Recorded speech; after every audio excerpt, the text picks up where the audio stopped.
Hey, so great to see you today. We're here another week, Tuesday, and it's in the end of the month. Can you believe it? That was so fast for the month of June. But with everything going on, I just wanted to take some time to share and to kind of just give you a point of view, and also you decide for yourself. So I just found this out myself. RFK Jr., who's head of our health area here in the United States, is making some changes. So I wanted to find out if you, my lady, are you for or against these snack foods that are looking at in the comments as I talk about them and what your thoughts are. Because as leaders, especially in the space of working in the marketplace, we need as much energy as we can get.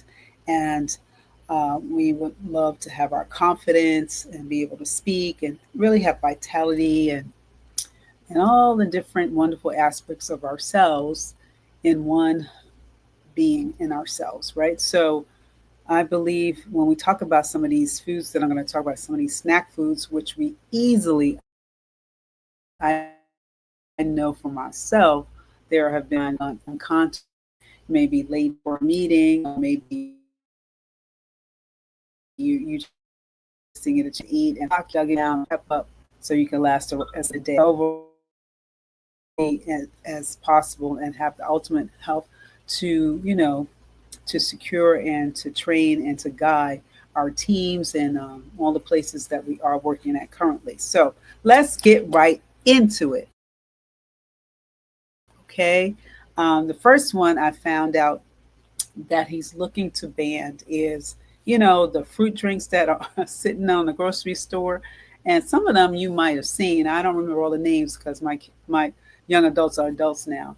But there are juice boxes there that have all of these different dyes in it. And I think it's dyes that he is really looking at, meaning RFJ Jr., red dye 40, number 3, yellow 6 and 5, and blue 1. And if you do read the ingredients, you'll probably see them in certain of these foods. We probably just never thought about them. But slowly but surely, some of these dyes are affecting how our health is actually supposed to run. So, this first drink that I thought about is the little juice boxes that come in different flavors that our children love to have and put in our snack box. And sometimes we ladies will take them up and, bring them to the office too. But how about Mountain Dew? That's a big soda. A lot of sugar in it, guys, to keep you pepped up at 3 o'clock after that meeting. But that's one of the ones that have dye in it, because when you pour it out, what color does it look? Let me know. You know what color it looks like. So that's one of the snack foods that he is definitely looking at. Another one is oh my gosh, when we have the birthday parties in the office, right? Or somebody retiring, we always bring the what? The flavored into the front. Oh, blue, green, orange, whatever color it is, the dye is in that too. So again, that's another one that maybe we haven't thought about, but we love to eat it because it tastes so yummy, yummy, yummy. Okay, so that's another one. Um, I was just thinking too, for some of us that are able to get out and work out and really be more conscious of our health, we may like to pick up a protein bar. Hmm. Those little protein bars have so many different ingredients in it. And believe it or not, they even have those tiny rainbow sprinkles that have dye on it that you're crunching down maybe while you're looking at this video. Okay. Thinking we're doing something. Listen, half of the stuff that we're actually eating that are in the grocery stores, unfortunately, are not as healthy as we think they are. So some of these snack foods that we want to grab a hold of and put it in our lunch bags or put in our kids' snack bags too are not really servicing us well. Okay, so that's another one. How many of us eat candy in here? I'm not a big candy person, but I remember back in the day they had something called Mike and Ike's. I don't know, are they still around, Mike and Ike's? Now they have Skittles and some other gummy stuff. I didn't really like those because they got caught in my teeth. And talk about teeth. When you have so much candy, after a while you start getting cavities, and unfortunately some cavities for some people turn into other uh, unfortunate things that happen that you have to get what's called root canals. So, um, being conscious of how much you're consuming with the candy is definitely necessary.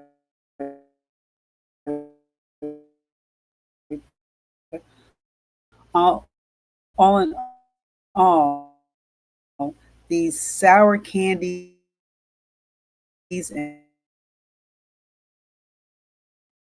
dough thing and forget ones.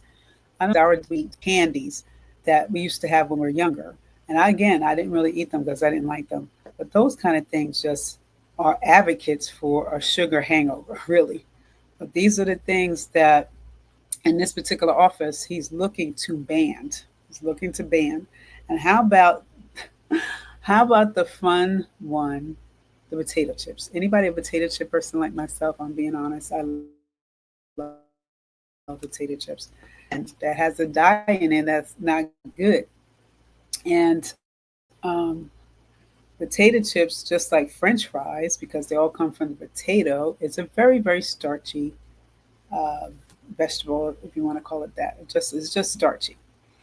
And when owners of, I shouldn't say owners, fast food restaurants use French fries and they put in all of this different oil that's not good for you, in addition to some we know add sugar to it, it's just clogging up your arteries. And that's where we get things called heart disease or chronic heart failure and, cardiovascular this and, you know, all of these things that don't really help us live a fruitful life. Let's be real about it. Okay, so that's one thing that I'm going to have to miss is the honey barbecue potato chips. How about any of us in the mornings giving our children that flavory, colory cereal? You know what I'm talking about. The ones like Tricks for Kids or Lucky Charms. We used to grow up with Apple Jacks and Sugar Pops. Either way, it's not good for us because it has all those dyes in it that I was talking about. Now, it's unfortunate that the United States is taken now in 2025 to come to this realization that for years, these products have been on the shelves, have expiration dates that are really further out than what they do, and have all of these, I call them almost like pesticides and emulsifiers in it that doesn't make sense for us to eat. When we go for food as medicine, when you go back to the basics of planting a garden, whether you have apartment or a backyard, my friend, you will see a difference in the way you eat and how your body feels. How your body feels. We have a garden now. I believe my husband's been doing it for 2 years, and it's just fantastic. We have cucumbers in there, tomatoes, snap peas, I believe zucchini this year. You grew all different kind of lettuce. There's kale. So when you take those from the garden and you know your hands have been in it, you know exactly what kind of soil, and then the rain comes and the sun comes, you just eventually see the harvest. Well, that happens to your body too, because the more junk you put in it, just like, give you a good example, just like when you take out your garbage at night for the garbage men or women to come by to pick it up, they take all the garbage in that neighborhood and they go to a certain dump and away from where you live, of course. But imagine standing on that dump and seeing like tons and tons of garbage. What do you smell? Stink. And that's exactly what's happening to your body when we eat foods that are not working for us. They are stinking. These dyes are stinking up our bodies and causing dis-ease in our bodies. That means the body is not at ease. It's not flushing out the way it should be, or it's not, performing at the highest optimal that you can possibly do. Maybe you're having breakouts in your skin. Maybe you're having headaches. Maybe your hair is falling out because of the fact that you're burnt out and tired and fatigued because of the foods, these snack foods that you're snacking on in the office or at home when you go grocery shopping when you have time is not as wealthy as we want to do it. right? We want to walk in a room, we want to walk in our offices, we want to walk into our bedrooms and into our homes, knowing that we are empowered women, that we are healthy enough to handle what is necessary to be handled and not feeling tired and sluggish all the time. And what's happening is because of these snacks. You know, you don't realize it that feed yourself and your family, but slowly but surely, these reading the article, writing the article, I have to look in 2050, another 25 years, there's going to be one person out of 10 that's going to have a chronic disease.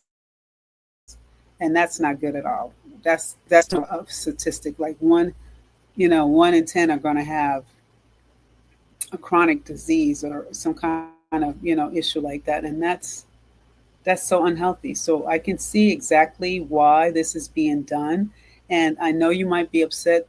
Some of these are your favorites. I mean, there's a whole list that you can check out. There's even more that we probably haven't thought about to talk about, but I didn't want to take up a lot of time. Key things on from this particular up ourselves to advocate for our health, to advocate that each person that's watching this, each person that's listening to me on this voice, to take one step today in the direction of healing your body. Because as you mature, anybody over 40 or 50, your body is already going the opposite way. But you can make a change today. You can stop eating those snacks that are going to be banned. You can stop and read the ingredients on back of a label. You can stop munching unconsciously. You can stop overeating when you need to. It's a decision, guys. It's a decision. And if you want to talk more about it, I'll be glad to have a conversation with you. You can reach out to me in the DMs or check out my channel a little bit more. But I'll be glad to complimentary guide for you to start today in eating some foods that will give you a boost in terms of your health. So great with that, guys. Have a good one. Channel. Have a blessed day and a great week.